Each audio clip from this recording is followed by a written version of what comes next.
Magandang gabi po sa lahat. Tayo nagbabalik dito sa ating YouTube channel, Samuel Soriano TV 29, para mag-discuss ulit ng another coins at ito po ay ating hilig, mangulikta ng barya. Maraming salamat po sa sumusuporta dito sa aking YouTube channel. Lahat po ng aking mga subscriber, ayan, thank you so much sa inyong lahat. Maraming salamat din po sa nanonood doon sa ating FB page. Lahat po na nakapalo daw sa aking FB page, Samuel Soriano. Ayan, thank you so much din.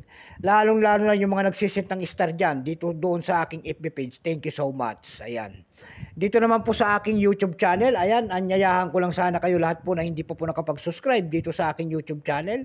Anyayahan ko lang sana kayo at malaking tulong na po o bagay ang inyong gagawin tulad ng pagpindot ng ating subscribe button, like and share para ma-update ko kayo sa mga latest ko pang gagawin mga video po.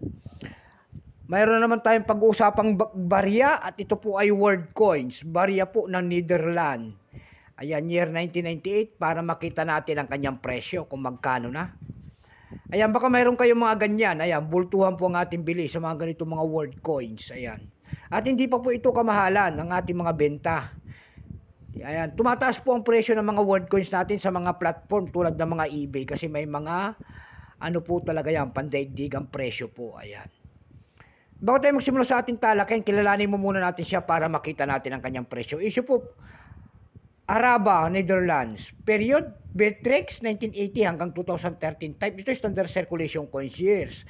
1986 hanggang 2013. Value nito, 1 foreign. Ayan. Currency foreign, 1986 up to date po. Composition niyan ay nickel-plated steel. Namamagnet po yan. May bigat lamang itong 8.5 grams, may habang 26 mm. May kapal po naman itong 2.35 mm. Hugis po niyan ay bilog, orientation, coin alignment. Number M-6433, reference number KM-5. Ito pong year 1998, ito po ay 7%. Kung ilang piraso naman ginawa ng Netherlands sa hawak nating barya, ito po ay 299 million lamang. May price na po yan doon sa ating numista.com kung tawagin ng ating mga kolektor. Yung kanyang extra fine, very fine ay 39. Extra fine ay 39. Almost ang circulated ay 51. Ang circulated nito ay nagkakahalaga na po ng 90 pesos. Dako tayo sa kanyang presyo. Doon sa ating ebay.com, mayroon tayo nakita nagbebenta doon ng $8 nito. Nasundan po ito ng $7.80. Yung pinakamalit po doon ay $5.25. Dako tayo sa Carousel PH. Sa Carousel PH naman po, mayroon tayong nakita nagbebenta doon ng 200 pesos.